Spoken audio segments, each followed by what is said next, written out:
ป้งนะกินไหมร้านนี้ฮะเดี๋ยวลังคำคันเลยคันเลยว่าสิท่าเนี่ยนะว่าสิท่ามันเข้าดีไม่นั่นเลยครับเข้าผลทั้งสองอย่างปลาช่างเข้าสด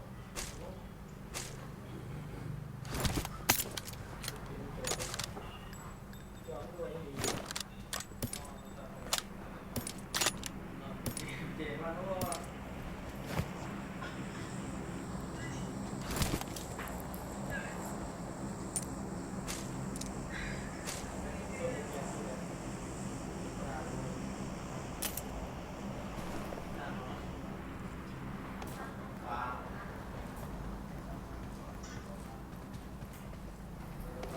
ของร้านไอโฟนพวกพัดเปลี่ยนอะไรนะเท่เหรอฮะเท่หรอเท่มันน้อยแล้วหรอเมียนต้องแซนหรอฮะต้องแซน2 แสน 2 แสนวันนี้2 แสนก็ตัวไหนวะท่านจะหา2 แสน 2 แสน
เจ้าอันนั้น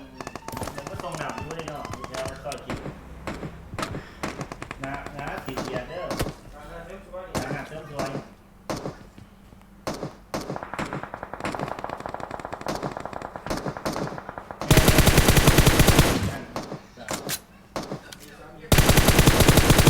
ว่าหาพันนั่นน่ะเก็บตุ๊กหาตุ๊กก่อนของสุดเพื่อนของมันติ๊กนะน้ำมาแล้ว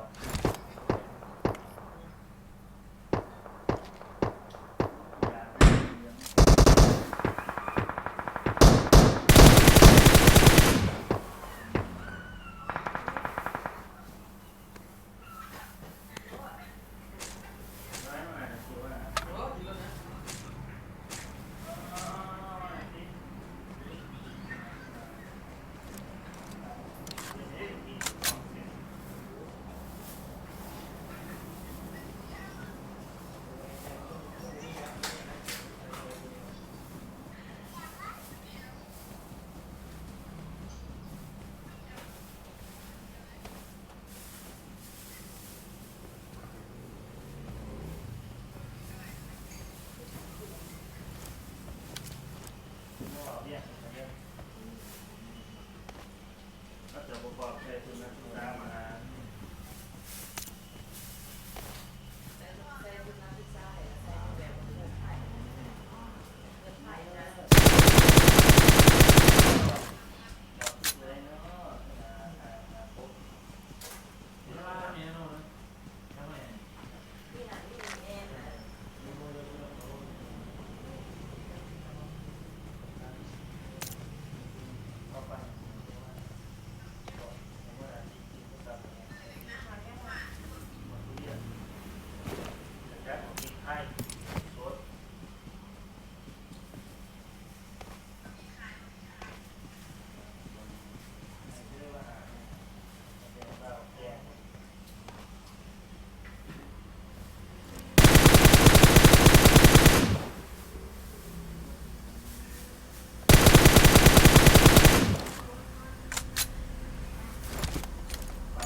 ได้เชื่อเนี่ย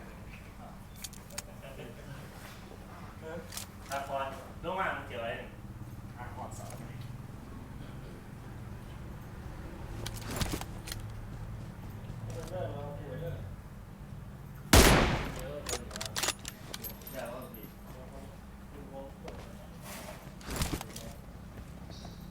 เพราะมันนี่นั่นแหละเองว่าโอ้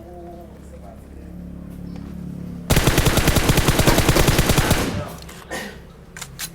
ผมจะไปเอาแต่ไม่เอาเพราะแล้วมันเจ็บมือ บอกมันลงมาใน2 คันเนี่ยแดนเดียวคันแดนมันใช้คันหนึ่ง เขากินข้าวหรอ อะไรทิ้งกับคันหนึ่งเลย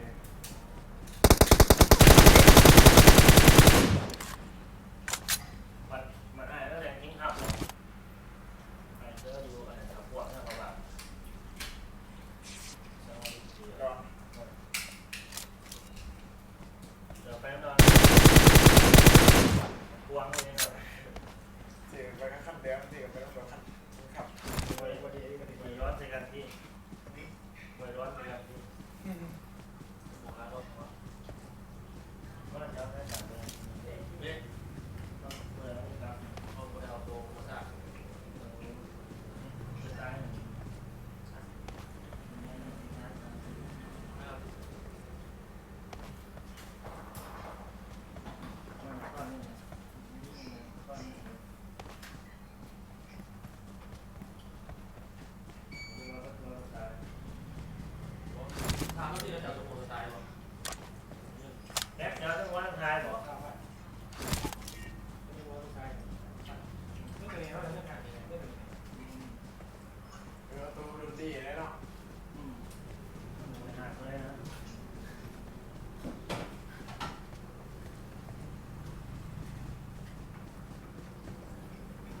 ไม่มันโดนพักในเวลาที่ไม่ร้อยตรงนั้น ว้าวเลยแปลกบอกคนละสหครับไป